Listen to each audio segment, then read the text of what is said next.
Hello friends, आप सभी का हमारे इस यूट्यूब चैनल में स्वागत है। और जो आज का जो विषय रखा गया है वो विषय है 70 आवर्स वीकली वर्क। ये विषय इस समय बहुत ज्यादा चर्चा का विषय बना हुआ है। और इस विषय की वजह से अभी हमारे देश में कई तरह के कमेंट्स आ रहे हैं।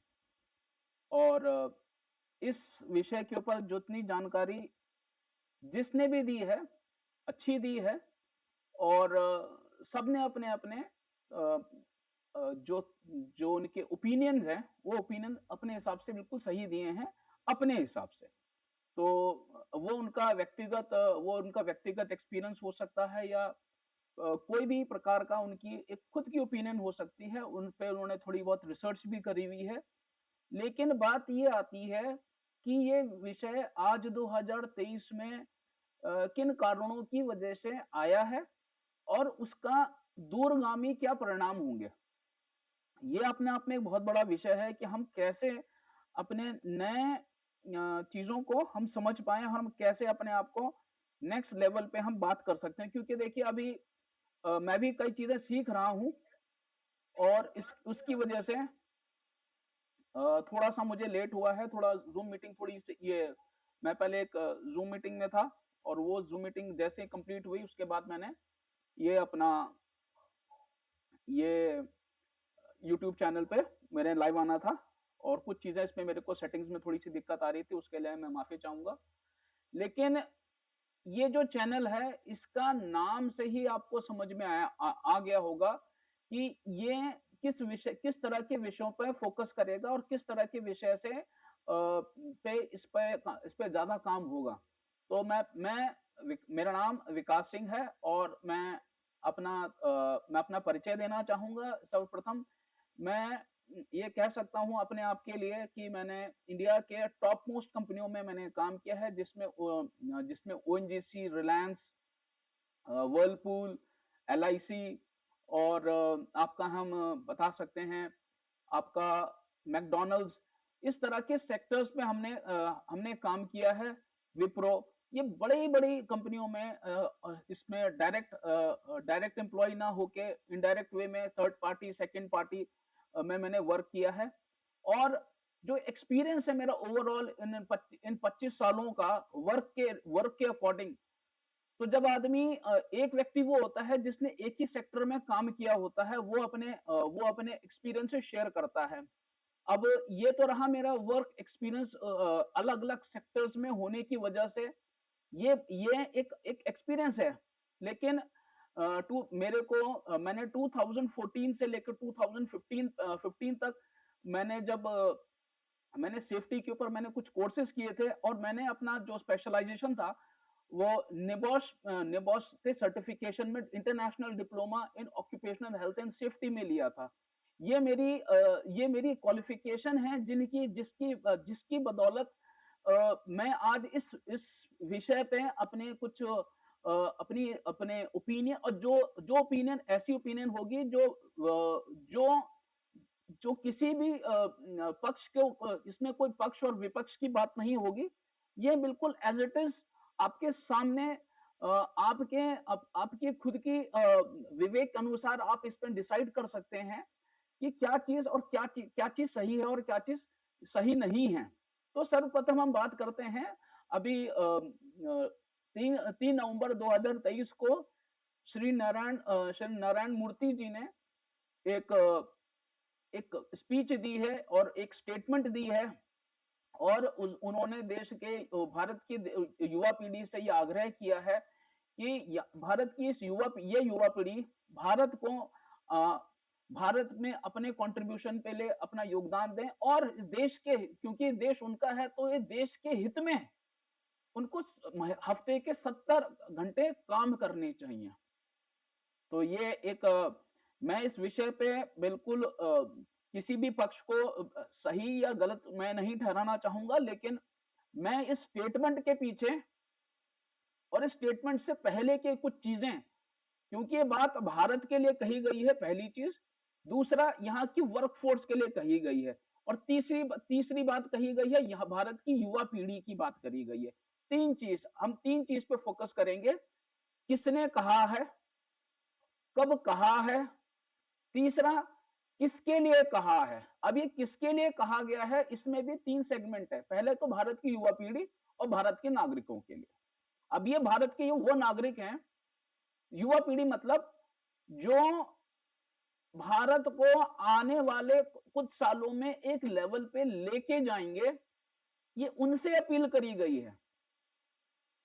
पहला चीज, अब इस चीज को हम समझेंगे, कब कहा गया है, किसने कहा है और किसके लिए कहा है। तो कहा गया है साल 2023 में।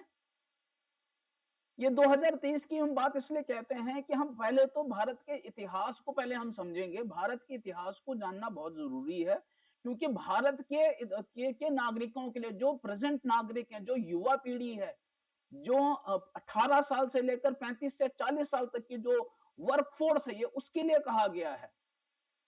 और इसमें मैं 40 साल को ना भी कह के, अगर मैं इसको थोड़ा सा और थोड़ा नीचे लेके जाता हूं, मैं कह सकता हूं 15 साल से लेकर 35 साल की जो युवा पीढ़ी है, जो इस देश को एक नए दिशा में लेके जा सकते हैं, ये उस युवा पीढ़ी के ऊपर को अपील करी गई है। तो ये अच्छी बात है कि हमारे देश के इतनी बड़ी कंपनी इन्फोसिस के पूर्व सीईओ श्री नारायण मूर्ति जी ने अपने विचार व्यक्त किए हैं और हर व्यक्ति भारत के संविधान के अकॉर्डिंग अपने विचार व्यक्त कर सकता है और इसमें उसका कोई कोई कोई ना कोई क्रिटिसिज्म होना चाहिए। अपने विचार हर व्यक्ति को रखने का अधिकार, पूर्णतः अधिकार है इस भारत के संविधान के अकॉर्डिंग। तो अब बात आती है कि क्या इस विषय के पीछे जो कारण है, वो उन कारणों को हमें एक एक करके हमें समझना पड़ेगा। नारायण मूर्ति जी ने देखा, नारायण मूर्ति जी ने इतनी बड़ी कंपनी इन्फोसिस के को फाउंडर मेंबर थे और वो उन्होंने इतनी बड़ी देश को इतना अच्छा योगदान दिया। ये बहुत अपने आप में बहुत सराहनीय बात है। लेकिन अब बात समझ में अब ये आती है कि नेक्स्ट क्या, अब क्या, किस लेवल पे क्या। और एक ऐसे व्यक्ति के माध्यम से ये बात सामने आई है कि जिनका इस समय हम ये कह सकते हैं कि भारत की अर्थव्यवस्था से लेकर भारत के जितने भी सेक्टर्स हैं, उससे कहीं ना कहीं चीजों को हम रिलेट कर सकते हैं। तो ये बात आती है भारत की वर्कफोर्स के लिए, भारत की युवा पीढ़ी के लिए। तो भारत किस दौर में गुजर रहा है, पहले हमें यह समझना पड़ेगा। दूसरा पॉइंट यह है कि भारत इस समय किस दिशा में है। तो सबसे पहले सर्वप्रथम इस विश्लेषण को शुरू करने से पहले मैं अपनी बात इन शब्दों से शुरू करना चाहूंगा कि भारत को जिस दिशा में जाना चाहिए, उस दिशा में जाने के लिए अकेला कोई एक व्यक्ति जिम्मेदार नहीं होगा, यह ध्यान रखिएगा। भारत को आजादी भी सिर्फ एक व्यक्ति के प्रयासों से आजादी नहीं मिली। जब पूरे देश में को माहौल बना और उसको एक दिशा के साथ हर व्यक्ति ने अपने अपने स्तर से उस पर योगदान दिया, तो भारत एक आजाद देश बना। तो अब हमें यह समझना है, तो जिस डायरेक्शन में, मतलब जो कार्य हम, जो डिसीजन, जो एक्टिविटीज, जो पॉलिसीज, जो भी हम एक्ट्स भारत में कोई कानून बनाएंगे, उसके क्या परिणाम होंगे और उस परिणाम से जिसको बेनिफिट होगा, एक पॉलिसी मेकर, और उस पॉलिसी को बेनिफिट लेने के को कौन यूज करेगा, हमें उन चीजों को समझना पड़ेगा स्टेप बाय स्टेप।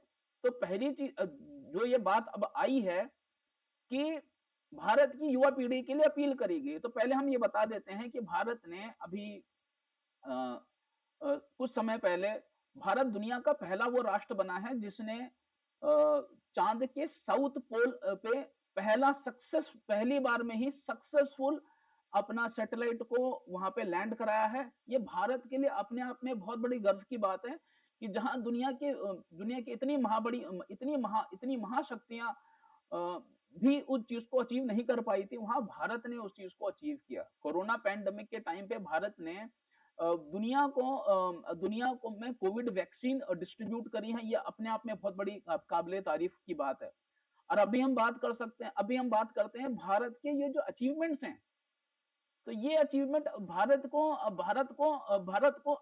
में ये चीजें अचानक से नहीं हुई हैं। तो पहले हम भारत के इतिहास को भी समझेंगे। भारत का इतिहास इस भारत और भारत की सभ्यता भारत का इतिहास और भारत की सभ्यता ये दोनों अलग चीज है। इतिहास और सभ्यता दोनों अलग चीज है। और कल्चर, भारत की अगर हम सभ्यता और कल्चर की बात करें तो ये सभ्यता और ये कल्चर 10,000 साल से भी पुराना है। और दुनिया भारत का नाम 10,000 साल से जानती है। भारत का जो नाम है, भारत की जो सभ्यता है, यहां तक दुनिया का ऐसा कोई राष्ट्र ऐसा नहीं है जो कि कॉन्टिनेंट के नाम से जाना जानता हो। कोई दुनिया का ऐसा कोई राष्ट्र भी नहीं है। उसे कहते हैं हिंद महासागर, या इसको इंग्लिश में कहते हैं इंडियन ओशन। तो भारत का जो पर्सनैलिटी है दुनिया में, वो अपने आप में बहुत, किसी को बताने की जरूरत नहीं है। भारत अपनी रिच कल्चरल डाइवर्सिटी के लिए जाना जाता है। भारत अपने देश में पैदा होने वाली जो मसाले थे उनके लिए जाना जाता है। भारत ने इस दुनिया को जीरो दिया है। ऐसी कई तरह की इन्वेंशंस जो भारत में हुई हैं, और योगा भी भारत से ही निकल के दुनिया में गया है। तो ऐसी कई चीजें हैं जो भारत में ही हुई हैं, और भारत से ही, और दुनिया का पहला इंटरनेशनल यूनिवर्सिटी भारत में नालंदा और तक्षशिला के नाम से सभी जानते हैं। भारत की ही देन है, भारत की अच्छी सोच की देन है। तो कहने का मतलब ये है कि पुराने इतिहासों को अगर हम देखें तो भारत ये अचानक से एक राष्ट्र नहीं बना है। लेकिन हाँ, बिल्कुल सही विषय है कि भारत की युवा पीढ़ी किस दिशा में जा रही है, हमें वो सोचने की बात है। हम इस समय दुनिया की हम पहली पॉपुलेशन बन गई है। एक वन एक 142 करोड़ भारत की जनसंख्या हो गई है। भारत इसमें 5th लार्जेस्ट इकोनॉमी बन गया है। और ये सब सिर्फ किसी एक व्यक्ति के प्रयास से नहीं हुआ है, इसके पीछे काफी समय लगा है, और सबके कंट्रीब्यूशन से वो चीजें हुई हैं। तो अब हम बात करते हैं भारत के अंदर जो जो कई तरह के चैलेंजेस हैं। हाँ, अगर भारत को महाशक्ति बनना है, भारत में कई चीजों में भारत को और अपनी पोटेंशियल, जो भारत की जो पोटेंशियल है, भारत अपनी उस मैक्सिमम पोटेंशियल के साथ भारत को अब काम करने की जरूरत है। ये पहला पॉइंट उठ के आता है कि हाँ, बिल्कुल। अभी हम पिछले 20-25 सालों का पहले का इतिहास देखें तो पहले बता देते हैं कि आजादी से पहले का एक अलग भारत हुआ करता था। जब ब्रिटिशर्स आए थे उससे पहले एक अलग अलग भारत था। उसके बाद जब ब्रिटिशर्स आए तो एक अलग भारत था। ब्रिटिशर्स चले गए और उसके बाद 1947 से लेकर 2023 तक भारत में एक कंटिन्यूसली एक ग्रोथ की तरफ भारत गया, क्योंकि भारत जब आजाद हुआ तो भारत ने खुद अपने अपने पक्ष में डिसीजन लेने शुरू करें। लेकिन हमें यह भी ध्यान रखना चाहिए, भारत की इंटरनेशनल पॉलिसीज में भारत कहीं ना कहीं, भारत में कुछ चीजों की वजह से भारत को काफी परेशानियों का हमें सामना करना पड़ा। हम जो हमारा मेन उद्देश्य, हमारा जो आज का जो सब्जेक्ट है, हम उससे कहीं भी भटकेंगे नहीं।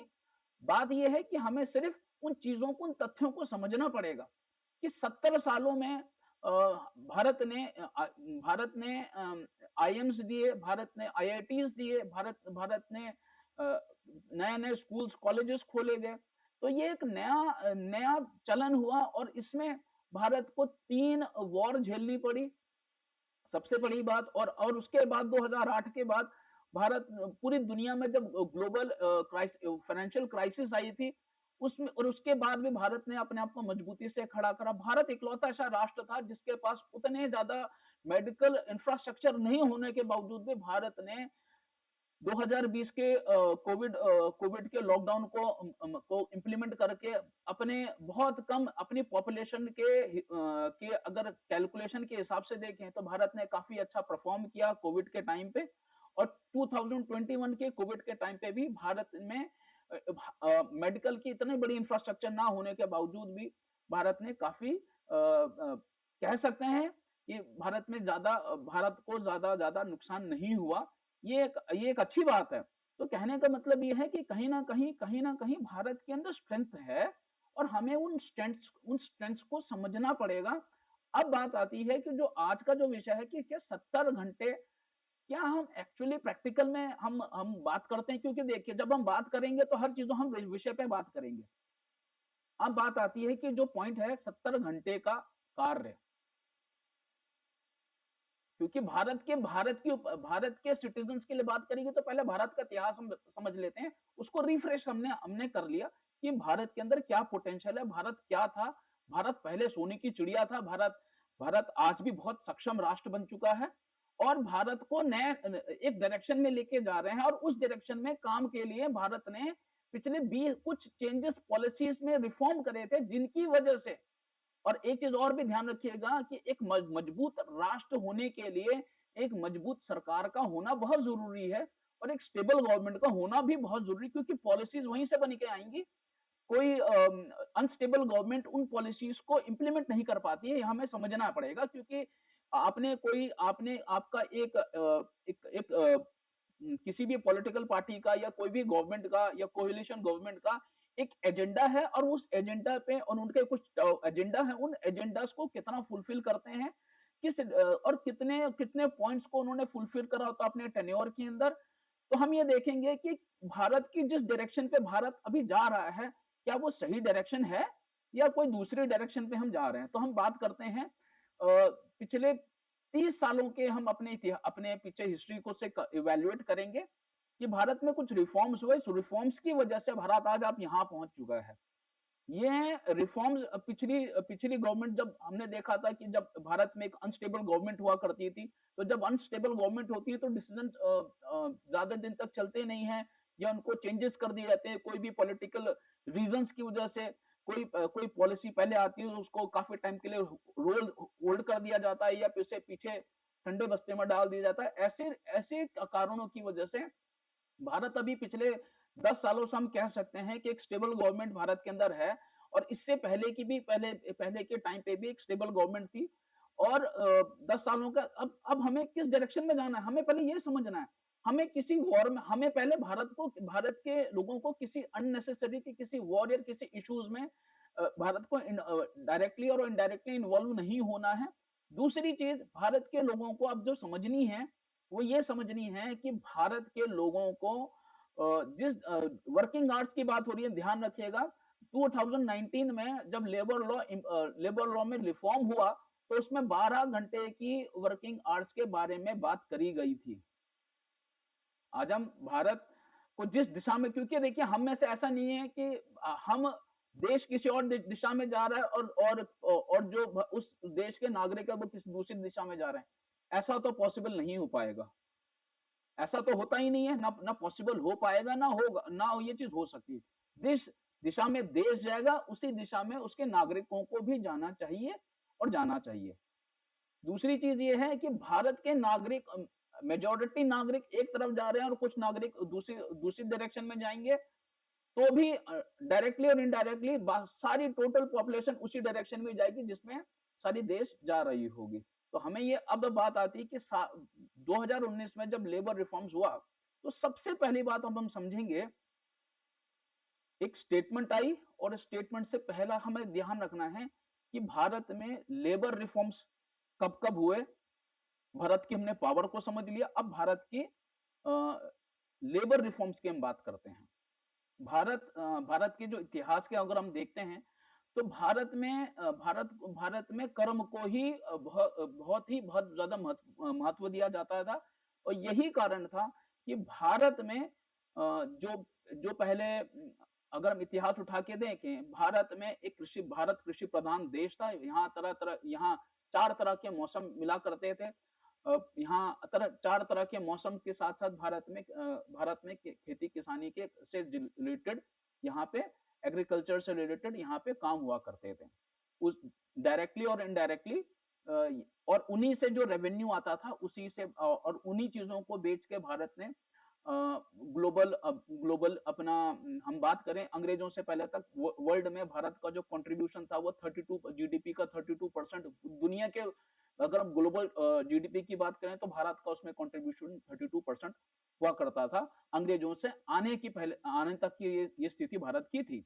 अब हम उसकी बात करते हैं, जब भारत में जब अंग्रेज आए तो उससे पहले तो इन 200 से 300 सालों की अगर हम बात करते हैं, उस समय कई देशों को तो डिस्कवर ही नहीं करा गया था, जिसमें अमेरिका हो गया, ऑस्ट्रेलिया हो गया। तो इन देशों को जहां नक्शे में भी इनका कहीं निशान नामो निशान नहीं था, क्योंकि जब देखा नहीं तो पता कहां से चलेगा। तो धीरे धीरे यहां से अब हम बात करते हैं, चेंज कहाँ है, मतलब एक शिफ्ट हुआ, मतलब कृषि प्रधान देश से भारत एक रेस थी जो दुनिया के साथ कंधे से कंधा लगा के चलने की। भारत कहीं ना कहीं थोड़ा सा उसमें पीछे रहा है, और ये भारत भारत के साथ कुछ कारणों की वजह से हुआ था। पिछले 70 सालों की हम बात करें तो भारत के ऊपर 4 वॉर्स की वजह से भी, डायरेक्ट वॉर्स की वजह से भी भारत में थोड़ा सा, और अनस्टेबल गवर्नमेंट्स की वजह से भी यहाँ पे भारत ने वो चैलेंजेस को फेस किया। हमें ये चीज को समझना पड़ेगा, क्योंकि पॉलिसी एक नीति, और नीति को फॉलो करना, नीति कोई बनाता है और उस नीति को फॉलो करना और कराना और एक सही दिशा में लेके जाना, वो सबसे इंपॉर्टेंट चीज होती है। ये ऑक्यूपेशनल हेल्थ एंड सेफ्टी का अगर हम जो उसकी जो फॉर्मेट है, प्लान डू चेक एक्ट की तरह हम बात करते हैं, तो हमें ये चीज समझने, पीडीसीए को समझना पड़ता है। PDCA, plan do check act.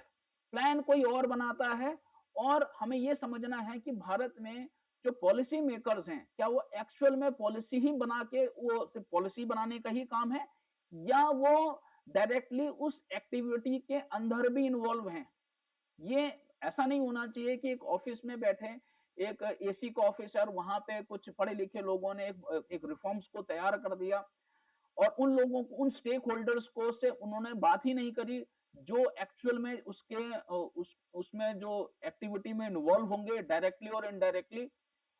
तो उनका भी इन्वॉल्वमेंट होना बहुत जरूरी था, होना चाहिए। यही तरीका, यही सिद्धांत है। अब इसको ऐसा कह सकते हैं कि अगर हम बात करें उत्तराखंड की, अगर हम उत्तराखंड की बात करें और उत्तराखंड में कुछ विकास कार्य होने हैं, और उत्तराखंड से रिलेटेड ही कुछ डिसीजंस होने हैं, तो हम ये कह सकते हैं कि हम साउथ से किसी चीफ मिनिस्टर को लेके आके उत्तराखंड के डेवलपमेंट और उत्तराखंड की पॉलिसीज के बारे में को डिसीजन वो लें, तो इट इज नॉट पॉसिबल। अगर हम गुजरात की बात करें, क्या उत्तराखंड के जो चीफ मिनिस्टर हैं, क्या वो गुजरात के चीफ मिनिस्टर बन जाएंगे, तो क्या उसकी उनकी गुजरात की जो एक्चुअल रिक्वायरमेंट है, गुजरात की जो एक्चुअल नीड्स हैं, क्या वो उसको अच्छी तरह से समझ पाएंगे? तो हमें यह समझने की बात है कि who is the policy maker, policy किसके लिए बनाई गई है, और कौन उससे डायरेक्टली एसोसिएट है। ये कुछ पॉइंट्स हैं जो हमें समझना है। तो कहने की बात यह है, नारायण मूर्ति जी खुद एक सेल्फ एम्प्लॉयड वो थे, एक उद्यमी थे। उन्होंने एक उद्यमिता को स्थापित किया, उन्होंने कंपनी को फॉर्म किया। ऑब्वियस सी बात है, आपने देखा होगा, जो भी कोई मिठाई की दुकान होगी, कोई किसी, ये सारे सेल्फ एम्प्लॉयमेंट के अंदर आते हैं। बात को समझिएगा, बिजनेस तो तब होता है, पहले चीज को समझना होगा, what is business and what is self employment and what is employ. और ये कैटेगरी है। रॉबर्ट कियोसाकी जी ने इसमें चार सेगमेंट्स बनाए गए हैं। उन्होंने 4 क्वाड्रेंट्स की थ्योरी दी थी, और उसमें बताया गया था एक क्वाड्रेंट में पहले क्वाड्रेंट में एम्प्लॉयज होते हैं, दूसरे क्वाड्रेंट में सेल्फ एम्प्लॉयड होते हैं, तीसरे क्वाड्रेंट में आपके बिजनेसमैन होते हैं, और फोर्थ क्वाड्रेंट में इन्वेस्टर्स होते हैं। अब हम बात करते हैं तो नारायण मूर्ति जी ने जो ये फिलॉसफी जो अपना जो स्पीच दी है भारत के युवा पीढ़ी से जो अपील करी गई है, वो उनको एम्प्लॉय की कैटेगरी में देख के और सेल्फ एम्प्लॉयड की कैटेगरी में देख के बात करी गई है। तो अब हम बात करते हैं कि 16 घंटे काम कौन करता है? अब 70 घंटे काम करने का मतलब तो 12 घंटे से तो नहीं होगा कि 12-12 घंटे में हम काम करें, 12 घंटे का तो सिस्टम ही नहीं है। बात को ये समझिएगा कि 12 घंटे का जो काम है और 12 घंटे कोई आदमी काम कर लेता है, तो आप थोड़ा उनको देखेंगे कि वो कितना काम कर सकते हैं।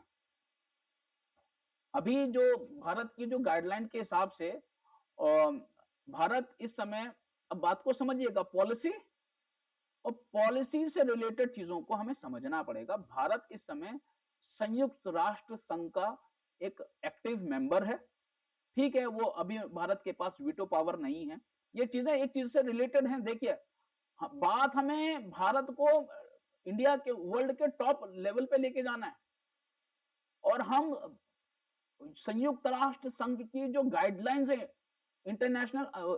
इंटरनेशनल लेबर ऑर्गेनाइजेशन की, हम उसको उसके उसके डायरेक्टिव्स, उसके जो पॉलिसीज है, उसके जो ऑब्जेक्टिव्स हैं, उससे उस पर हम कहीं स्टैंड भी नहीं कर रहे हैं। हमें ये समझना है, हम हमें क्लास में हम अच्छे स्कूल तो चले गए हैं, लेकिन अच्छे स्कूल के डिसिप्लिन को फॉलो नहीं कर रहे हैं। ये चीज को थोड़ा हमें समझना पड़ेगा। अच्छे स्कूल आपने अच्छे स्कूल में एडमिशन लिया है, लेकिन आप अच्छे स्कूल के रूल्स को तो फॉलो ही नहीं कर रहे हैं। ये फर्क है। ये चीज, ये बहुत पॉइंट की बात है।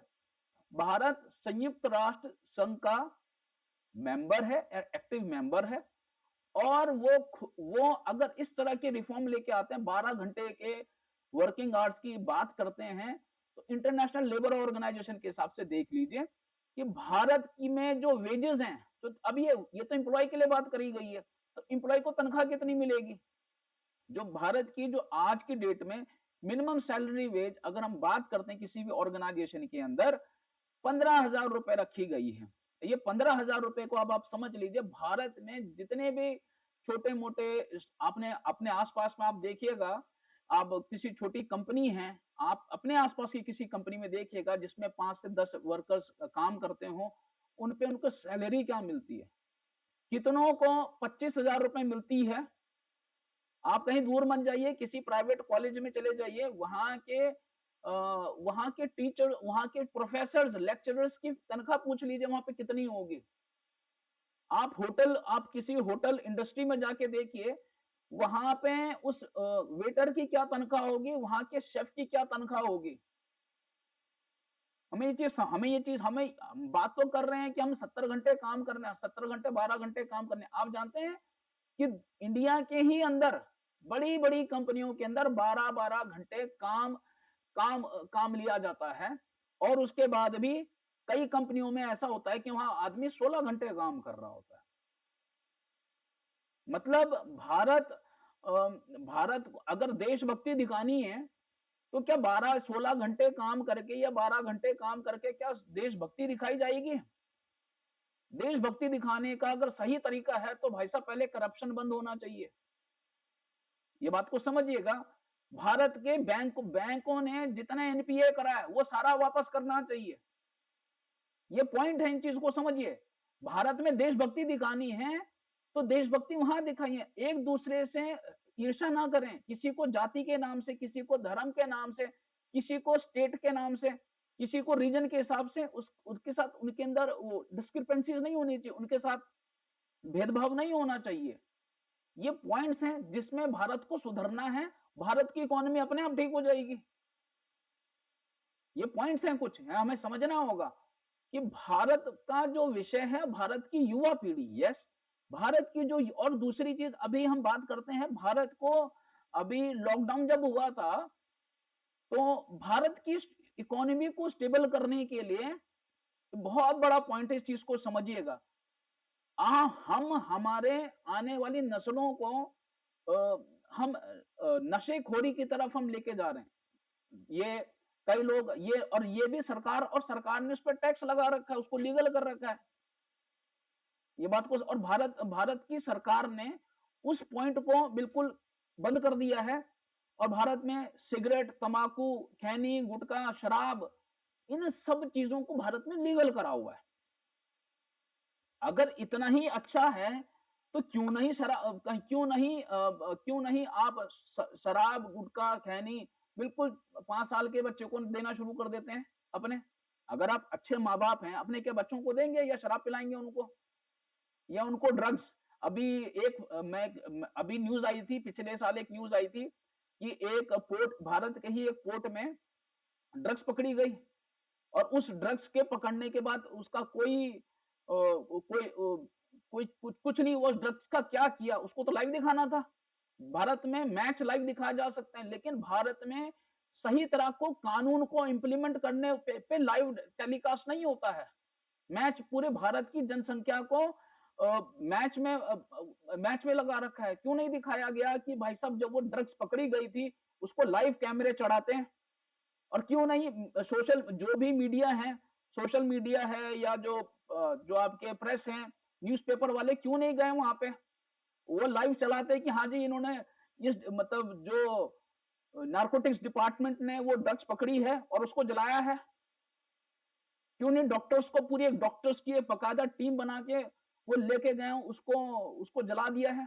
तो कहने का मतलब ये है कि भारत के जो भारत की जो जनता, भारत के जो यूथ के ऊपर जो बात कही गई है, अब भारत का यूथ अमेरिका जाके तो नशा नहीं करने, नॉर्मल नशा करने तो नहीं जाएगा। बात को समझिए, अगर उसके पास पैसे नहीं होंगे तो अमेरिका थोड़ी ना जाएगा वो। ये पॉइंट्स हैं। भारत की युवा पीढ़ी के ऊपर बात करी गई है, तो भारत की युवा पीढ़ी चाहती ही क्या है? भारत की युवा पीढ़ी एक हफ्ते के अंदर 21 घंटे, सुन लीजिएगा, भारत की युवा पीढ़ी 21 घंटे तो ऑनलाइन रहती है। और सबसे बड़ा जो विषय भारत के लिए कहा गया है, भारत के लिए है कि भारत में 5 करोड़ ग्रेजुएट बच्चे हैं जो कि जो अनएम्प्लॉयड है। ये एक विषय है जो हमें समझना पड़ेगा, क्योंकि हम नारायण मूर्ति जी की बात पे हम जरूर आएंगे, लेकिन ये कुछ विश्लेषण है जो हमें समझना है और इस पे हमने काम करना है, इस पे मंथन करना है। तो सही तभी हम नारायण मूर्ति जी की बातों को इवेल्युएट कर पाएंगे। क्या भारत उसके लिए प्रिपेयर है कि नहीं है? तो भारत में के जो कारण है, नारायण मूर्ति जी की बात 70 घंटे की बात करी है।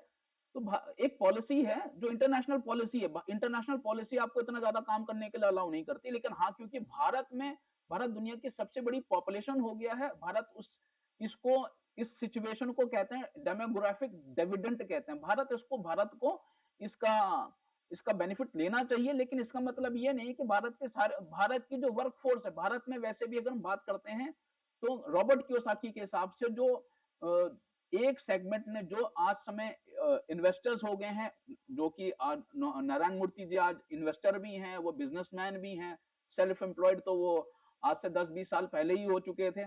तो उनका जो क्वाड्रेंट चेंज हुआ सेल्फ एम्प्लॉयड से बिजनेसमैन और बिजनेसमैन से एम्प्लॉयर, तो ऑब्वियस सी बात है, जब आपकी पोजीशन चेंज हो जाती है, जब आपकी पोजीशन चेंज हो जाती है, उस सिचुएशन को जब आप चेंज हो जाते हैं, आप पहले एक वर्कर होते हैं और फिर आप मालिक बन जाते हैं। तो जब आप मालिक बन जाते हैं तो ऑब्वियस सी बात है, आप मालिक के हिसाब से पॉलिसी बनाएंगे, आप वर्कर के हिसाब से पॉलिसी नहीं बना रहे। मालिक क्या सोचता है कि कम से कम पैसे दिए जाएं, और अगर अच्छा मालिक है तो नारायण मूर्ति जी की कंपनी की ही इवैल्यूएशन करके देखते हैं कि वहां के एम्प्लॉयज को कितनी ज्यादा तनख्वाह मिलती है, और उसके पैरेलल दूसरी कंपनियों के एम्प्लॉयज को क्या सैलरी मिलती है। तो ये भी एक सोच का और जांच का विषय होना चाहिए, क्योंकि ये स्टेटमेंट उनकी तरफ से आई है। तो क्या वो अपने एम्प्लॉयज को 12 घंटे की वो काम करने की बात कह रहे हैं, तो क्या एक्चुअल में उनको उतना पैसा भी दे रहे हैं, उसको क्या एक्स्ट्रा बेनिफिट दे रहे हैं, ओवर टाइम दे रहे हैं, क्या दे रहे हैं, ऐसा क्या बेनिफिट दे रहे हैं?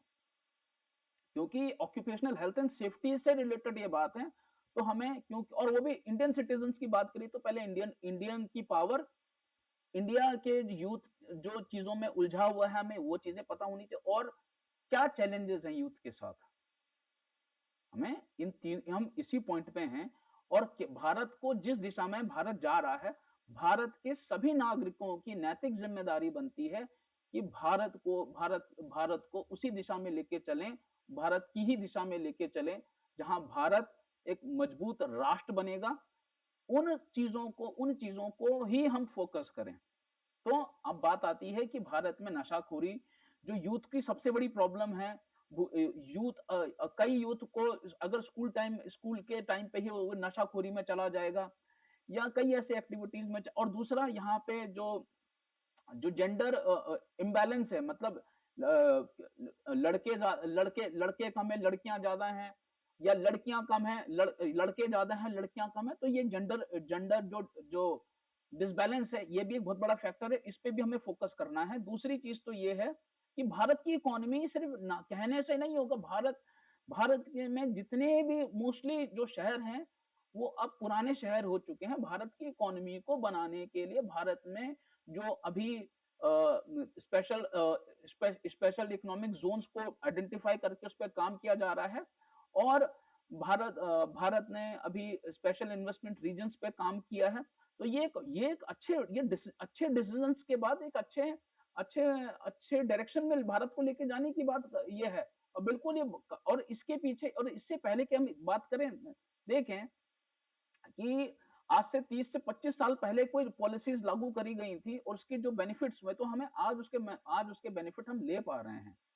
तो भारत में जो पॉलिसीज आई थी, फिर 2000 के टाइम पे अटल बिहारी वाजपेयी जी की सरकार थी। तो उस समय बेस इंडिया की जो नीड थी कि भारत पहले मैन्युफैक्चरिंग हब हुआ करता था, वो पीछे एक ग्लोबल रेस में भारत पिछड़ता चला गया। अपने जबरदस्ती के भारत के ऊपर जब अटैक्स हुए, तो भारत एक उस चैलेंज से, उस ट्रैक से, उस रेस से भारत थोड़ा पीछे हो गया।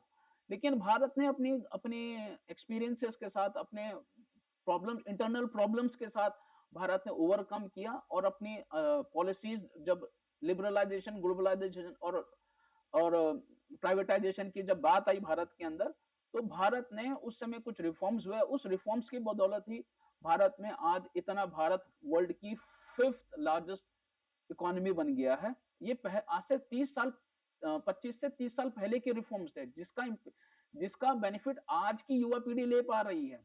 आप सोचिए, एक समय था भारत के पास 20 दिन का ही सिर्फ फॉरेन करेंसी बची थी। इतना बड़ा देश था और फॉरेन करेंसी इतनी थी। 20 दिन की फॉरेन एक्सचेंज जिसे कहते हैं, 20 दिन का बचा हुआ था। उस समय भी भारत, उस बुरे संकट, उस सिचुएशन में भी भारत के इंटेलेक्चुअल, भारत के थिंक टैंक्स ने उस सिचुएशन से भारत को बाहर निकाल के लेके आए कि आज भारत वर्ल्ड की 5th लार्जेस्ट इकोनॉमी बन गया है। ये पॉलिसी, और पॉलिसी के बाद इंप्लीमेंटेशन, और उस इंप्लीमेंटेशन जिनके पास हो और जो उसका बेनिफिट ले रहे हैं, हमें इस चीज को समझना है। अब बात आती है उसके बाद जो भारत की जो नेक्स्ट नीड थी। पहले भारत ने एक पॉलिसी बनाई। अब भारत ने उसके बाद दूसरा जो स्टेज आया, वो उसके 10 साल बाद आया कि भारत को अगर सुपर पावर बनना है, भारत को अपने पोटेंशियल के फुल पोटेंशियल के साथ काम करना है, अपनी इतनी बड़ी पॉपुलेशन को भी देखना है, बहुत ज्यादा इंपोर्ट हम ना कर पाए, हम सेल्फ डिपेंड बन सकें। तो जब ये चीजें हुई, तो उसके बेनिफिट हुए कि भारत ने अपने अपने पॉलिसी में कुछ रिफॉर्म्स किए। और रिफॉर्म करने के बाद जो एक इंडस्ट्रियल इकोनॉमी को चाहिए होता है, भारत ने अपने इंफ्रास्ट्रक्चर पे काम किया। आपने देखा होगा पिछले 20 सालों के अंदर भारत में इंफ्रास्ट्रक्चर के इतने बड़े बड़े प्रोजेक्ट्स जो काफी सालों से कुछ पेंडिंग पड़े थे, या कोल्ड स्टोरेज में चले गए थे, ऐसे प्रोजेक्ट, उन सारे प्रोजेक्ट्स को पर भारत ने फोकस किया है। और भारत इस समय बिल्कुल सही दिशा में चल रहा है। भारत की जो डायरेक्शन है, वो बिल्कुल सही दिशा में है।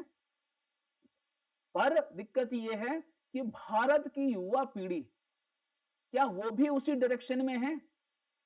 ये है। और भारत को अपनी युवा पीढ़ी के साथ इंटरैक्ट करने के लिए, उनके साथ कंधे से कंधा मिलके जो 50-60 साल के व्यक्ति हैं, वो ऐसी पॉलिसियाँ बनाएँ जिनसे जिनसे जिनसे जो मिडल एज के जो 40 से 50 वाले एज वाले जो जो सिटीज़न्स हैं, उनको बेनिफिट मिल सके।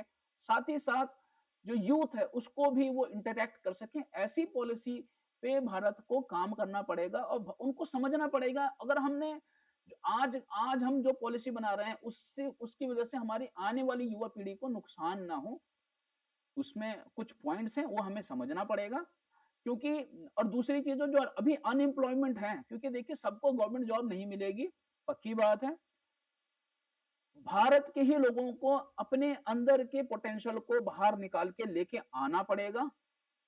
ठीक है, अभी भारत में भी एक दौर है कि सब लोग अभी 4G, 5G और स्मार्टफ़ोन के आने के बाद भारत की जनसँख्या काफ़ी ज़्यादा अपने आप को ऑनलाइन ज़्यादा इन्वॉल्व रहती है, लेकिन ठीक है, ये भी एक पार्ट है ना? शुरू-शुरू में जब जैसे घर में गाड़ी आती है या कोई चीज़ आती है, आपने देखा होगा तो शुरू-शुरू में उसपे काफ़ी ज़्यादा लोगों का इंटरेस्ट रहता है। तो एक वो समय आएगा कि भारत उस चीज़ से, उस सिचुएशन से, भारत की जो यूथ है, उस चीज़ से बाहर आएगी। और ऑब्वियस सी बात है, पहले जब आज से 20-25 साल पहले घरों में जब टीवी आता था तो लोग पूरे से घेर लेते थे। आपने देखा होगा, एक के घर में टीवी होता था और अड़ोस-पड़ोसी उसके घर में आ जाते थे। वो भी एक दौर था। तो हमें समझना होगा कि आज जो ये 5G और 4G कि जो ये स्मार्टफ़ोन्स का जो ये दौर है, ये दौर भी और इससे पहले का टीवी सीरियल वाला दौर था, जब केबल टीवी आया था, तो केबल टीवी वाला दौर भी लोगों ने देखा है। उसके क्या इम्पैक्ट पड़े, वो भी हमने देखा है। और आप देख सकते हैं कि केबल टीवी के आने से पहले के कितने डाइवोर्सेस होते थे, कितने इंसिडेंट्स होते थे, वो सारी चीज़ों को हमें गौर करना है कि उनके क्या प्रभाव, दूरगामी क्या प्रभाव हुए। तो ये जो अभी 5G के ऊपर या जो हमारी यूथ अपने आप को ज़्यादा इन्वॉल्व कर रही है, आज की यूथ इन चीज़ों में ज़्यादा इन्वॉल्व हो रही है, गेम्स में ज़्यादा वो अपने आप को पार्टिसिपेट नहीं कर पा रही है। लेकिन कहीं न कहीं हेल्थ पे भी काफ़ी काम किया जा रहा है। गेम्स अब भारत की गवर्नमेंट गेम्स को भी काफ़ी प्रमोट कर रही है और नए-नए टैलेंट अलग-अलग स्पोर्ट्स से नए-नए टैलेंट्स भारत को एक नए लेवल पे लेके जा रहे हैं। तो कहीं न कहीं हम ये बात कह सकते हैं, भारत अब एक सही दिशा में चल रहा है और भारत की युवा पीढ़ी के जो चैलेंज है, भारत के जो पॉलिसी मेकर हैं, ऐसी वो पॉलिसी बनाएँ जिनसे युवा पीढ़ी को नुकसान ना हो। हम उनसे 12 घंटे की कमिटमेंट, अगर भारत की युवा पीढ़ी, बात को समझिएगा, भारत की युवा पीढ़ी 12 घंटे अब काम करेगी, वो ठीक है, हम एग्री करते हैं 12 घंटे काम करेगी, लेकिन कहाँ काम करेगी? अब बात को समझिएगा, आप एक घर में रहते हैं, ऑब्वियस सी बात है आप अपने घर से तो काम नहीं करेंगे। घर में काम करने के लिए घर में काम करेंगे तो आपको कहीं जाना नहीं पड़ेगा, ऑब्वियस सी बात है, आप ऑनलाइन काम कीजिए, आप अपने घर में रहिए।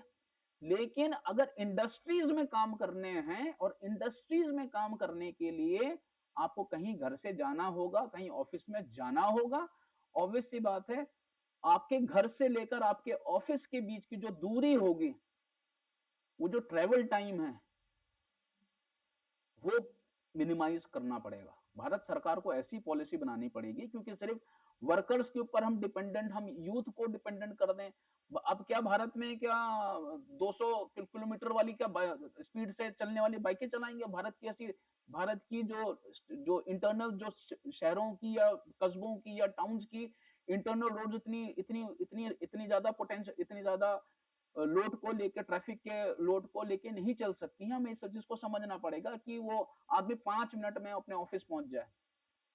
10 किलोमीटर का या दूर या 5 किलोमीटर की दूरी पे उनको पहले तो जॉब मिलनी चाहिए। पहले तो ये होना चाहिए कि 5 किलोमीटर में, जैसे आपने कई देशों, कई शहरों में देखा होगा कि आपका अगर एक स्कूल के 2 ब्रांच है, तो वहां पे क्या एक पॉलिसी लागू होती है कि वहां से 5 किलोमीटर की दूरी पे या 3 किलोमीटर की दूरी पे आपके बच्चे का वहां पे एडमिशन हो जाएगा, वाली ब्रांच में हो जाएगा। ऐसे एक पॉलिसी है। ये पॉलिसी हमारे देहरादून के अंदर है। तो मैं इस चीज को हम बात कह सकते हैं। तो ऐसी ही पॉलिसी आनी चाहिए कि जो भी व्यक्ति है कॉम्पिटेंट, बात को समझिएगा, हमें नाम की वर्कफोर्स नहीं चाहिए, हमें कॉम्पिटेंट वर्कफोर्स चाहिए।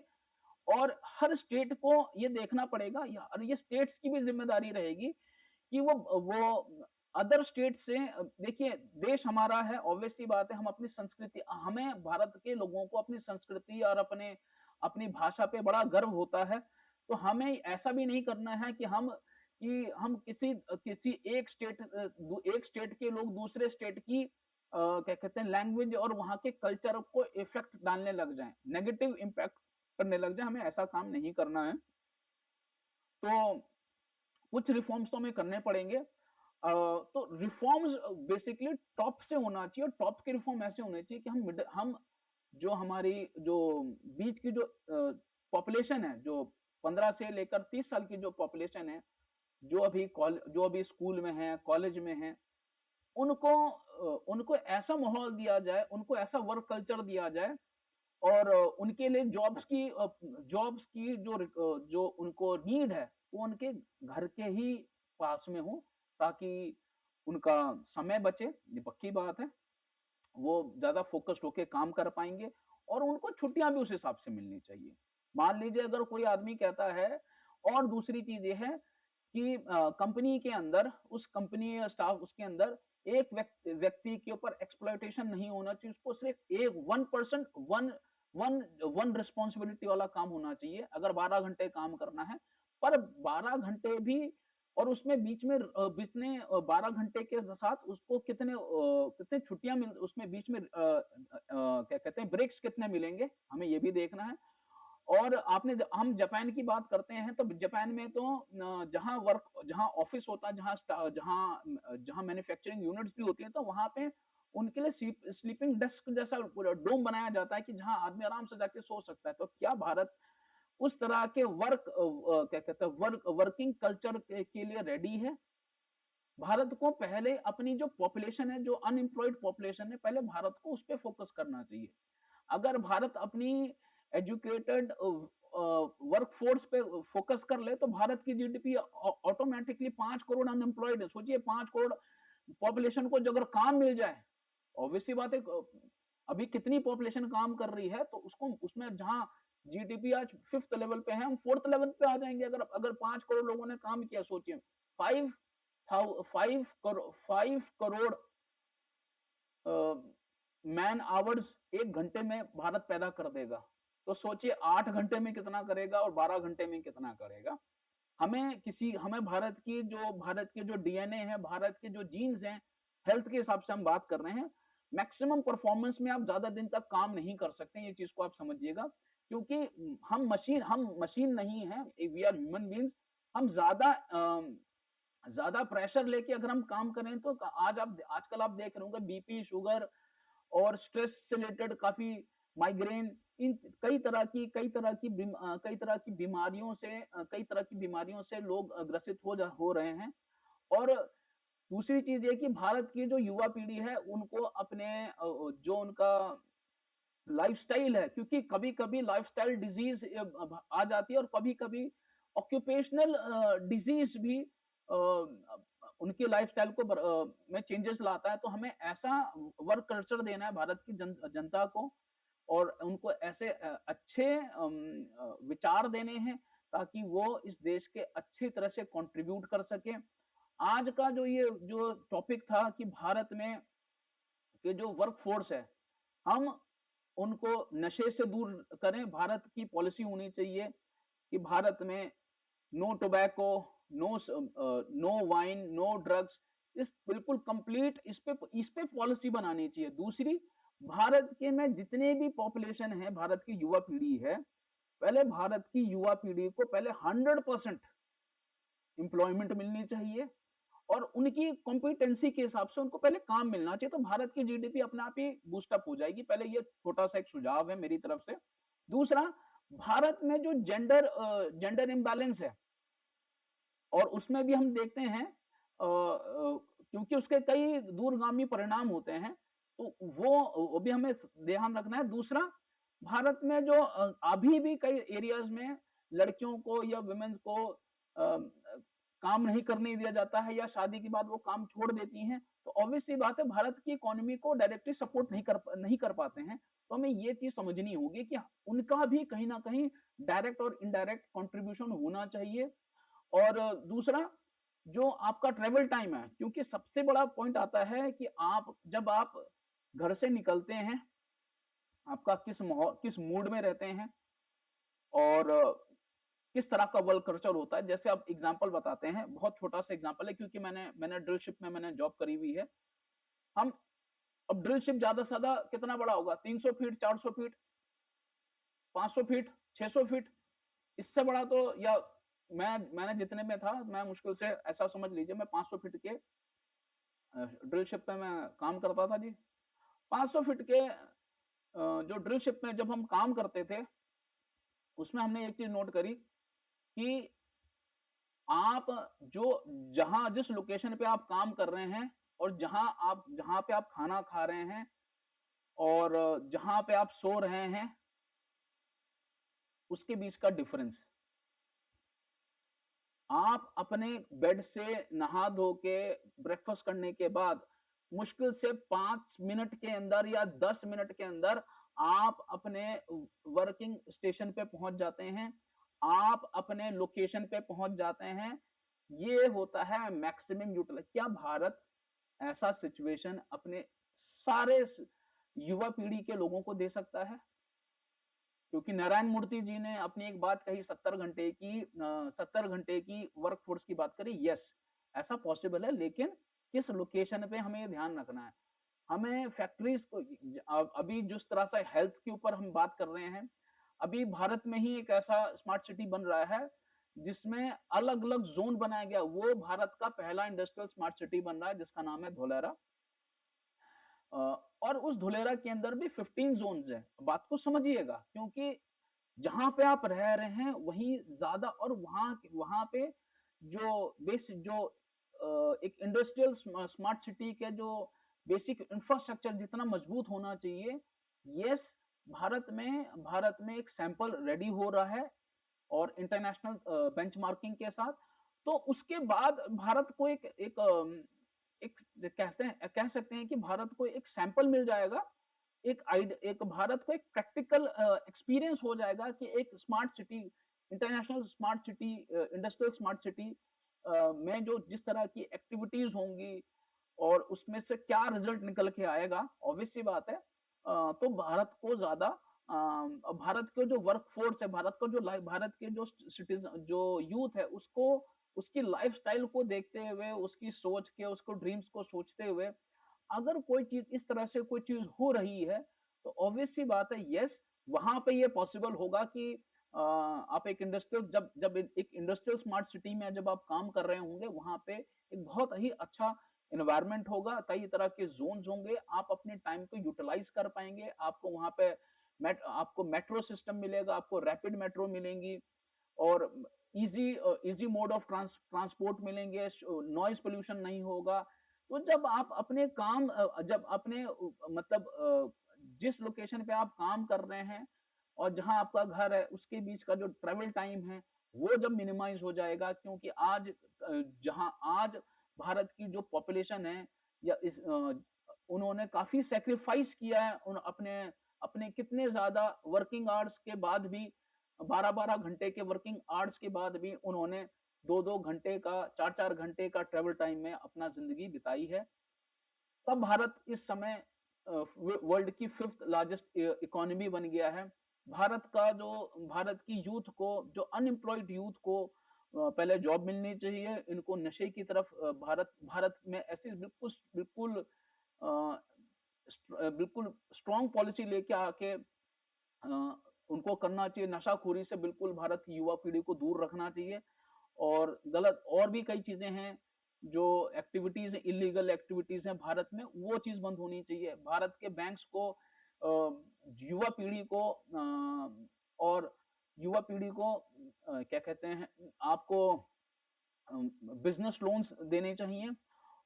बड़ी बड़ी कंपनियों को नहीं, इंडिविजुअल जिनके पास आइडियाज हैं, प्रॉपर उनका इंटरव्यूज लेना लेना चाहिए, उनके प्रोजेक्ट्स को समझना चाहिए और उनको सेल्फ एम्प्लॉयमेंट की तरफ लेके आना चाहिए, क्योंकि भारत देश को अगर ग्लोबल मैन्युफैक्चरिंग हब बनना है, उसके लिए भारत को बड़ी बड़ी कंपनियों से ही नहीं होगा, उसके उसके साथ उनको उनसे रिलेटेड छोटी स्मॉल स्मॉल स्केल इंडस्ट्रीज को भी भारत को ज्यादा जरूरत होगी। भारत इंडस्ट्रियल मास प्रोडक्शन तब कर पाएगा कि जब भारत में कॉम्पिटेंसी आएगी। भारत को स्किल मिशन के अपने स्किल मिशन को और मजबूत करना होगा।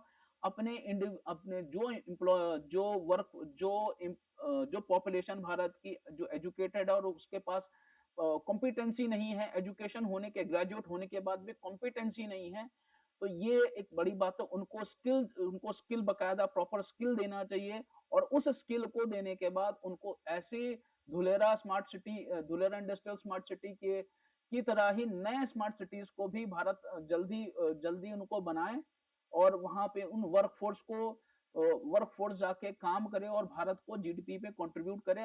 और आने वाले इन 10 से 20 सालों के अंदर हम ऐसा कह सकते हैं कि भारत की जो युवा पीढ़ी है वो एक सही दिशा में बढ़ेगी। जिस विजन के साथ ये पॉलिसीज बनाई जाएं उस और उनको भी पार्टी उन युवा पीढ़ी को भी उनसे भी व्यूज लिए जाएं क्योंकि जब पॉलिसी उनके लिए बनानी है किस तरह का वो भारत चाहते हैं, बीच बीच में इस तरह के कैंपेन चलने चाहिए जिनसे उनके व्यूज लिए जाएं।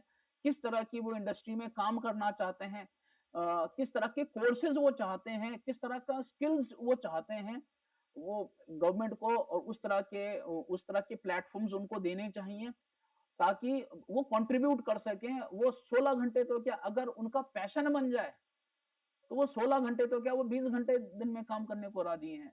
लेकिन हमें हेल्थ को भी ध्यान रखना है क्योंकि हमें हमारी जो युवा पीढ़ी है बिल्कुल वर्कोहॉलिक नहीं चाहिए।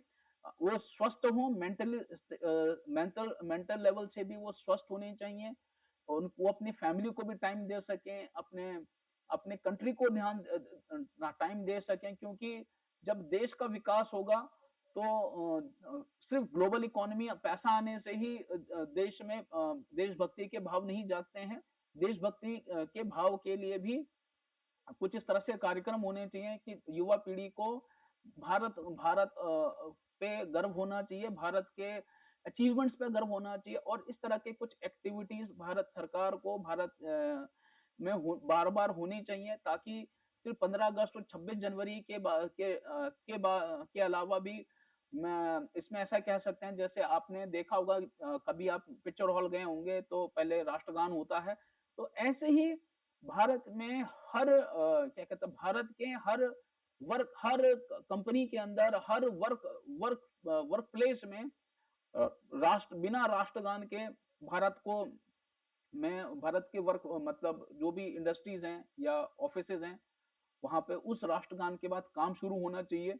और राष्ट्रगान खत्म होने जब खत्म शाम को जब शाम छुट्टी हो उससे पहले एक बार फिर से राष्ट्रगान हो और फिर वहां से इस तरह की पॉलिसीज लानी चाहिए भारत के अंदर। ये छोटी छोटे पॉलिसीज हैं जिससे राष्ट्रगान गाने से ही एक थोड़ा सा भाव आता है और और और छोटे छोटे ट्रांसपेरेंसी, हाँ, काम के समय ट्रांसपेरेंसी, ऐसे कुछ हार्ड पॉलिसीज बनानी पड़ेंगी ताकि एक अच्छे एम्प्लॉयज भारत के लिए अच्छा स्टाफ भारत को कंट्रीब्यूट कर सके। हमें ये कुछ बातें हैं कि हमें लगता है कि इन इन विषयों पे हमने चर्चा करी और नारायण मूर्ति जी की बात को भी हमने समझा कि उनकी वो किस विषय में किस दिशा में बात करना चाहते थे।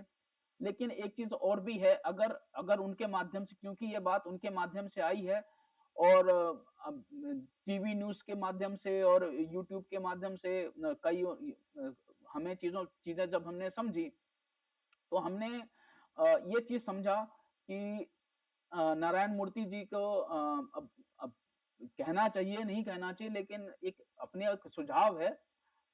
भारत में आपने देखा होगा भारत के 200 साल में ब्रिटिशर्स ने भारत से काफी ज्यादा सोना और काफी चीजें भारत से वो लेके गए, ब्रिटेन में लेके गए। बात को समझिएगा, ठीक है जी।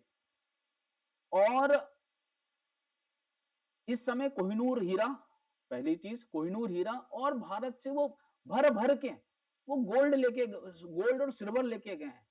तो क्योंकि ऋषि सुनक जो आज समय ब्रिटेन के प्रधानमंत्री हैं, यूनाइटेड किंगडम के, जिसे ब्रिटिश बोलते हैं, ब्रिटेन बोलते हैं, उन लोगों से श्री नारायण मूर्ति जी के माध्यम से ये एक भारत सरकार को ये सुझाव देना चाहिए और भारत सरकार को भी खुद सुझाव देना चाहिए कि भाई साहब आपने हमारे देश के यहाँ से लूट के लेके गए। जैसे पुलिस में जब एक एग्जाम्पल होता है, आपको आपने किसी ने किसी के घर को कब्जा कर लिया फॉर एग्जाम्पल, और उसके घर से सोना चांदी उठा के कोई बंदा उठा के लेके चला गया दूसरे दूसरी जगह। तो जब पुलिस के पास जाते हैं, तो पुलिस के पास जाने के बाद जब पता चलता है अच्छा ये बंदा उसका सामान लेके गया था, तो पुलिस क्या करती है, उससे रिकवरी करती है। तो तो अब खैर इंटरनेशनल पे बात नहीं करते हम डायरेक्टली, और हम जब दो दो भारत और ब्रिटेन अब दोनों एक देश हैं, इनको किसी तीसरे पक्ष से बात ना करके सीधे फेस टू फेस जाके सामने एक बैठक करनी चाहिए, और और ये कहना चाहिए कि भाई साहब अगर आपने हमसे उस जमाने के 100 करोड़ का सोना लेके गए थे या 1000 करोड़ का सोना लेके गए थे, आप वो सोना हमें वापस कर दीजिए। पहला तो ब्रिटेन को ये चाहिए, ना सिर्फ भारत के ही, बाकी वो दुनिया के सारे देशों से जहां से वो इस तरह के वैल्यूएबल एसेट, मान लीजिए उन्होंने कुछ समय कुछ खाने पीने की चीज लेके गए होंगे, तो उसका तो क्या, कपड़ा लेके गए होंगे, लकड़ी लेके गए होंगे, कोई बात नहीं, लेकिन जो वैल्यूएबल और प्रेशियस स्टोन्स या गोल्ड सिल्वर लेके गए हैं, वो उनको वापस करना चाहिए। और दूसरे वहां भारत की ही दुनिया में और अब कई देशों के जो हिस्टोरिकल जो मूर्तियां हैं, कुछ एंटीक्राफ्ट आर्टिफैक्ट्स हैं, वो भी वापस करना चाहिए।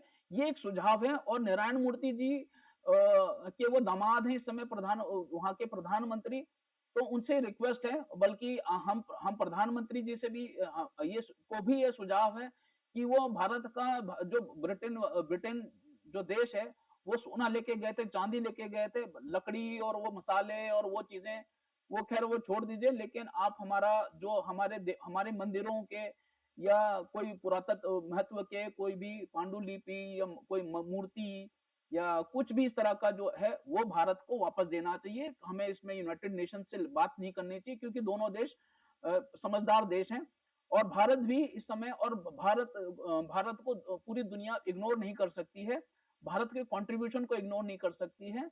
तो ये सुझाव है कि भारत के वासियों को और भारत के प्रधानमंत्री जी को और नारायण मूर्ति जी को भी, क्योंकि 70 घंटे के बाद अगर उतना गोल्ड इंडिया में आ जाए, ठीक है जी, अगर उतना गोल्ड इंडिया में वापस आ जाए, तो यहाँ की इकोनॉमी तो अपने आप बूस्ट अप हो जाएगी। सोचिए, कई ऐसे भारत के युवा पीढ़ी ऐसी है जिनके पास जॉब नहीं है, तो सोचिए कितने जॉब के और कितने हॉस्पिटल, कितने स्कूल और कितने कितने मैन्युफैक्चरिंग प्लांट्स खुल सकते हैं यहाँ पे, अगर वो सोना यहाँ आ जाए। तो ये तो सबसे बड़ा सुझाव हो जाएगा कि भाई अपने दामाद जी को बोल सकते हैं कि दामाद जी, वो अब आप प्रधानमंत्री हो, और न्याय करिए, आपका आपके आपसे पहले जो यहाँ के जो आपके जो यहाँ के, क्योंकि ऋषि सुनक तो वो तो है नहीं, ब्रिटिशर्स तो है नहीं, है तो वो हिंदुस्तानी, लेकिन वो ये बात भी जानते हैं। तो उनको अपने वहां की पार्लियामेंट को ये बोलना चाहिए कि भाई साहब, क्योंकि मैं सिर्फ प्रधानमंत्री अपने इस देश का तो प्रधानमंत्री हूँ, लेकिन मैं उस देश में पैदा हुआ था, और मुझे मेरा इतिहास पता है, मेरे देश का इतिहास पता है कि आप लोग यहाँ से आए थे तो ये सोना उठा के लेके गए थे। तो वो सोना जो उन्होंने कई ऐसे डॉक्यूमेंट्स हमने देखे हैं, कई कई तरह की इसमें जानकारियां हैं, जो आर्काइव्स में, कि ये लेके गए, ब्रिटिशर्स लेके गए हैं। तो वो सोना जो वो ठीक है, आपने कोई चीजें खरीदी, लेकिन वो सोना आपने प्रॉफिट कमा के आप वहां ले गए, लेकिन कई ऐसा गोल्ड ऐसा है, कई ऐसा सिल्वर ऐसा है कि जो आप अपने जहाजों में भर भर के लेके गए, वो वाला सोना वापस करते। तो हम कह सकते हैं, अगर मान लीजिए 100% सोना या चांदी वापस नहीं कर सकते हैं, तो 50% ही कर दीजिए। कम से कम यहाँ की युवा पीढ़ी को उस पैसे से भारत सरकार कितने स्कूल खोल देगी, कितने कॉलेज खोल देगी, कितनी मैन्युफैक्चरिंग, और कितने जो भारत में जितनी भी जो सरकारी पीएसयूज हैं, जो सरकारी कंपनियां, वो कितनी मजबूत हो जाएंगी। सोचिए वो कितने एम्प्लॉयमेंट जनरेट कर पाएंगे। तो ये बहुत बड़ा, सबसे बड़ा सुझाव है उनके लिए ये, कि नारायण मूर्ति जी से कि वो अपने दामाद को ये सुझाव दें, और वो अपने ये सुझाव को ब्रिटिशर्स के पार्लियामेंट में जाएं कि भैया सिर्फ भारत सरकार, भारत का ही नहीं और देशों का भी, भैया जो अपने सोना इलीगल तरीके से वहां से एक्वायर किया था, लेके आए थे, वो हमें वापस करना चाहिए। और ऑब्वियस सी बात है, इससे ऋषि सुनक की वाहवाही भी होगी, पूरे देश दुनिया में उनका इतिहास में नाम रचा जाएगा कि उन्होंने उन देशों से उनको उनको अपनी अपनी गलतियों पे उनको गलती लगी कि हाँ, कि जो चीज सही नहीं है, क्योंकि देखिए मैंने कहा ना, किसी को हम गलत और सही की बात नहीं कहना, लेकिन जो सही को सही कहेंगे और गलत को गलत कहेंगे। ठीक है जी। अब उनके पास वो सोना है, उनके बैंकों में गोल्ड रिजर्व में है, तो वो सोना भारत को और भारत जैसे और भी देशों को वापस कर दें, और वहां की उन देशों की इकोनॉमी अपने आप बूस्ट हो जाएगी। फिर उस सोने का भारत भारत और भारत की गवर्नमेंट और आरबीआई उस सोने का क्या करती है, वो उनका विषय रहेगा। और भारत की युवा पीढ़ी के लिए किस तरह की उन पैसों, उस सोने से क्या पॉलिसी लेके आती है, तो भारत में बहुत अच्छा, भारत की इकोनॉमी नेक्स्ट लेवल पे पहुंच जाएगी। ये बहुत बड़ा सुझाव है उनके लिए। और इसके बाद इन शब्दों से आशा करता हूं कि मैंने ऐसी कोई भी बात, ये एक विषय था, ये मैंने जो पूरी इन चीजों को समझा, तो इस विषय पे आप लोग अपने अपने राय दे सकते हैं। और किसी के साथ मैंने नारायण मूर्ति जी की बात को भी इस तरह से नहीं कहा, और ना मैंने ऐसा कुछ ऐसी चीजों को पे बात करी, लेकिन हाँ, जो भारत भारत की युवा पीढ़ी और नारायण मूर्ति जी की बात, इन तीनों चीजों पे हमने बात करी थी। और इसमें जो सुझाव जो थे, वो सुझाव बेस्ट सुझाव और मेरे से अच्छे भी कोई सुझाव हो सकते हैं, वो भी कमेंट करके लिख सकते हैं। और प्रधानमंत्री जी को हम, क्योंकि जब ये देश हमारा है, हम आज इस रह रहे हैं, आज हम 30 साल 40 साल के हो गए हैं, आने वाले 20 से 30 साल या 40 साल बाद हम जीवित नहीं रहेंगे, लेकिन हमारे लिए गए निर्णय, हमारे लिए गए विचार, हमारे सोचे गए विचार और निर्णय पे भारत का भविष्य निर्माण होगा। और इस चीज को हम ऐसा कह सकते हैं कि आपने एक मैराथन देखी होगी जिसमें एक डंडा पकड़ाते हैं, बात को समझिएगा, और 4 लोग होते हैं, वो उसे मिक्स रिले भी बोलते हैं। ये मतलब एक पहले एक 100 मीटर का एक चक्कर मार 100 या 200 मीटर का एक एक गोला होता है, पूरा स्टेडियम का एक चक्कर मारते हैं, पूरा एक चक्कर लगता है, फिर दूसरा वाला एथलीट आ जाता है, फिर वो डंडा उसे पकड़ाता है, फिर ऐसा करके चार चार चक्कर मारे जाते हैं। और उसमें ये वो एक एग्जाम्पल है, और ये समझना है। मैं अपने स्कूल टाइम पे मैं एथलीट अपने स्कूल टाइम पे मैं एथलीट था, और मैंने मिक्स मिक्स भी रिले करी हुई है, और बॉयज की भी मैंने रिले करी है। तो वो बैटन मुझे आगे किसी और को देनी होती थी, वो डंडा वो किसी और को देना पड़ता था। और जब मुझे डंडा मिलता था, तो मुझे मैक्सिमम परफॉर्मेंस देनी पड़ती थी, अपने आउटपुट देना पड़ता था, ताकि मेरी पूरी टीम जीत सके। तो यही सोच हमें भारत देश को अच्छे लेवल पे लेके जाने पर, भारत की सही दिशा में जब भारत जा रहा है, उस दिशा को और मजबूती प्रदान करेगा कि हम सब लोग मिलके एक बिल्कुल टीम बन के भारत को आगे लेके जाएं। आज मैं इस एज में हूं, मेरे लिए गए निर्णय बेस्ट होने चाहिए मेरे देश के लिए, देश की आने वाली नई युवा पीढ़ी के लिए मेरे मेरे बनाए गए निर्णय अच्छे होने चाहिए। उस निर्णय पे मुझे खुद काम करना चाहिए, और उनको नई पीढ़ी को प्रेरित करना चाहिए, ताकि देश आगे बढ़ सके। मैं आज से 40 साल 50 साल बाद मैं शायद जीवित ना रहूं, लेकिन मेरे ये विचार, मेरी ये सोच जीवित रहेगी कि हमें, जो भारत के नागरिक हैं, आज 1940 1930 वाली जनसंख्या, या हम कहें 1800 वाली, जो 1850 या 1880 वाली जनसंख्या आज इस धरती में मौजूद नहीं है, जो अपने अपने देशों को नेक्स्ट लेवल पे लेके जाए। तो कहने का मतलब, ये मेरा समय है, ये मेरा भारत है, मुझे इसमें कंट्रीब्यूट करना चाहिए, अपने एक्सपर्टीज, अपनी नॉलेज और अपने स्किल्स के माध्यम से भारत को नेक्स्ट लेवल पे ले जाने का दायित्व मेरा है। मेरे जो ये विचार थे, इन विचारों को मैंने आप लोगों के माध्यम से साझा किया। इनसे भारत को के लोगों को नेक्स्ट लेवल पे हम कैसे जा सकते हैं, ये सबका मिला-जुला प्रयास होना चाहिए। और हम भारत के वासी हैं, ये देश हमारा है और भारत को नेक्स्ट लेवल पे लेके जाने का जिम्मेदारी भी हमारी है। और आज हम उस सिचुएशन पे हैं कि हम सही दिशा पे, सही विचार, एटलीस्ट ये प्लेटफॉर्म, यूट्यूब का ये प्लेटफॉर्म है, ये सोशल मीडिया का ये प्लेटफॉर्म है, इसके माध्यम से ये विचार आप सभी के आगे रखना चाहते हैं। और नारायण मूर्ति जी के लिए भी ये सुझाव है कि वो अपने दामाद को बोल के भारत का जो इलीगल सोना और चांदी, वो वहां के लोग भारत से लेके भर भर के लेके गए थे, जब मतलब इन 200 सालों के बीच में, और भारत जब आजाद हो रहा था उससे पहले भी वो लेके गए हैं। वो जो भी लीगल भारत की तरफ का जो बनता है सोना, वो वापस कर दें, ताकि भारत के जो 5 करोड़ जनसंख्या जो अभी अनएम्प्लॉयड है, उनको सही तरह से जॉब नहीं मिल रही है। भारत में कई किसान आत्महत्या कर रहे हैं और भारत में अभी कई लोगों को अपने क्या कहते हैं, लोग अपने लोन चुका रहे हैं जबरदस्ती के। बैंकों ने तरह-तरह के तरह-तरह के उन्होंने रूल्स बना रखे हैं। जो सेविंग अकाउंट रखते हैं, उनके पैसे काटने के लिए हर तरह के चार्ज लेते हैं। तो उस तरह से वो पैसा अगर वो ब्रिटेन हमारा पैसा में गोल्ड हमें वापस कर देगा, तो काफी तरह के हम रिफॉर्म्स कर पाएंगे और हमें अपने युवा पीढ़ी के लिए हम बेहतर डिजाइन रोड मैप तैयार कर देंगे हम। ऐसा मेरा विश्वास है।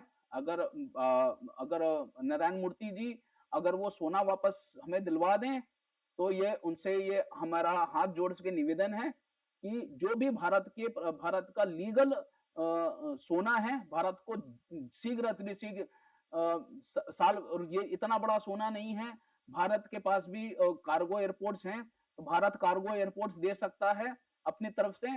और हम प्रधानमंत्री जी से निवेदन करेंगे कि भारत का सोना लौटाने के लिए, जैसे यूक्रेन और रशिया से वो वॉर हुई थी, तो यूक्रेन से उन्होंने जहाज जहाज बुला के अपने सिटीजन नागरिकों को लेके आए थे। अफगानिस्तान में जब बीच में क्राइसिस आई थी, तो प्रधानमंत्री जी ने प्लेन भेज के नागरिकों को वापस लेके आए थे। तो वैसे ही ब्रिटेन में भी हमारे प्लेन भेजें और भारत का जो सोना है, जो ब्रिटिशर्स लेके गए थे, जो लीगल सोना है, वो हमें वापस दिला दें।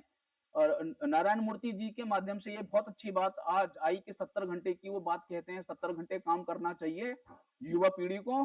तो युवा पीढ़ी भी आज उनसे यही कहती, क्योंकि मेरे से वो सीनियर हैं, वो इस समय 60 साल के हैं, तो 20-25 साल का तो डिफरेंस तो है। तो मेरे उनसे निवेदन है कि आप हमारी बातों को, मेरे विचार को, आपने अपने विचार रखे, हम भी अपने विचार रखते हैं कि भारत का वो सोना जो ब्रिटेन लेके चला गया था, जो नैतिक अनैतिक सोना जो हमारा लेके गलत गलत तरीके से वो सोना लेके गए, वो सोना हमें दे देंगे। तो हम और आप नारायण मूर्ति जी, आप और हम मिलके, प्रधानमंत्री जी के साथ मिलके पॉलिसी और नई युवा पीढ़ियों को मिला के कॉलेजेस में जाके सेमिनार्स कर करके उनके विचार लेके आएंगे कि वो किस तरह के भारत का सपना देखते हैं, क्या निर्माण करना है। तो हम सब मिलके, एक साथ मिलके भारत की जीडीपी पे कंट्रीब्यूट करने पे, क्योंकि देश उनके लिए बनाना है, हम रह रहे हैं और उनके लिए बनाना है। जो हमारी नई पीढ़ी है, हमें हमारी रिस्पॉन्सिबिलिटी को सही तरीके से पूरा करना है। मेरी जिम्मेदारी थी, मैंने अपने विचार आप सभी के साथ साझा किए। मेरे विचार आपको सही पसंद आए, मेरे सुझाव आपको पसंद आए, तो उसके लिए आप अपना जो भी लाइक कर सकते हैं, सब्सक्राइब कर सकते हैं। ऐसे ही अच्छे विषयों के साथ मेरा पूरा 100% मेरा मेरा वो रहेगा, एफर्ट्स रहेंगे कि मैं बेहतर से बेहतर टॉपिक्स के ऊपर मैं आप लोग को अपने इन विषयों को डिटेल में बता सकूं। ये मेरा पहला वीडियो था, तो कई चीजें इसमें एनिमेशन के माध्यम से मैं नहीं समझा पा रहा था। उसके लिए मैं माफी चाहूंगा अपने दर्शकों से। आप लोगों ने इतने धैर्य पूर्वक मेरे पूरे चैनल को देखा, समझे, इसको इसको सुना उसके लिए बहुत-बहुत धन्यवाद। और और आपको आशा करता हूँ अगर आपको मेरी बात समझ में आई, तो आप सभी लोग अपने-अपने लेवल पे जो हमारे भारत सरकार का जो जो मिनिस्ट्री हैं, जो आरबीआई को लिख सकते हैं, फाइनेंस मिनिस्टर्स को लिख सकते हैं और क्या और आपका इंश्योरेंस सेक्टर्स में लिख सकते हैं, जो मिनिस्ट्रीज होती हैं और ministry of commerce and industries में भी लिख सकते हैं। उन सबको एक अपना वक्तव्य उनके साथ साझा करें, उनको आइडियाज़ दें कि कैसे ब्रिटेन से वो पैसा लेके आ सकते हैं, और वो पैसा कैसे भारत देश में लग सकता है और कैसे युवा पीढ़ियों को रोजगार के नए अवसर प्रदान हो सकते हैं उस पैसों के माध्यम से। वो पैसा अलग-अलग जब डिपार्टमेंट्स में जाएगा और अलग-अलग शहरों के डीएम्स को ये विचार पहुँचेंगे, तो मैं और राष्ट्रपति जी को भी जाएगा, प्रधानमंत्री जी को भी जाएगा और और ब्रिटेन के काउंसलेट में भी जाना चाहिए वैसे विचार।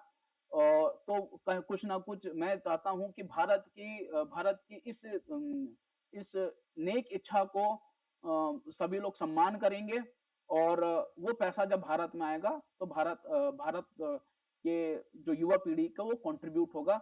ऐसे मेरे मेरे विचार हैं और आप सभी से निवेदन करता हूँ कि इस तरह के लेटर्स बना-बना के अपने-अपने जिला कलेक्टर या डीएम के ऑफिस, बैंक्स और इस तरह के एरियाज में वो जो लेबर कोर्ट होती हैं या लेबर डिपार्टमेंट होता है वहां पे जब भेजें, तो और प्लानिंग कमीशन को भेजें, आरबीआई को भेजें और ब्रिटेन के जो एम्बेसी है वहां भेजें, तो चेंजेस आएँगे, बदलाव आएँगे। और आप सभी जो भी मेरे बातों को समझते हैं, मेरी विषय को समझ रहे हैं, ये गंभीर विषय है क्योंकि बात भारत की करी गई है, भारत की युवा पीढ़ी के लिए कही गई है और 70 घंटे के लिए कही है। तो 70 घंटे 12 घंटे कैसे हम अच्छा काम कर सकते हैं, किस एनवायरनमेंट में काम कर सकते हैं, हमें उस चीज़ पे बात करनी है और उसको अचीव कैसे कर सकते हैं और उसके लिए पैसा कहाँ से आएगा, वो विचार भी हमने इस वीडियो के माध्यम से रखे हैं। तो धन्यवाद आप सभी का, आपने बहुत धैर्यपूर्वक ये वीडियो को देखा, समझा।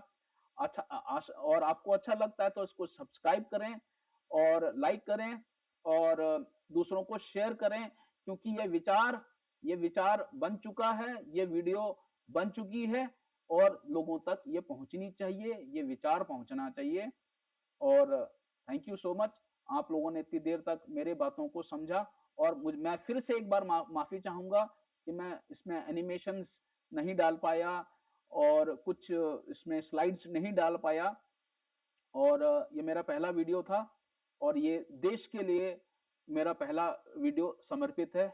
जय हिंद, जय भारत।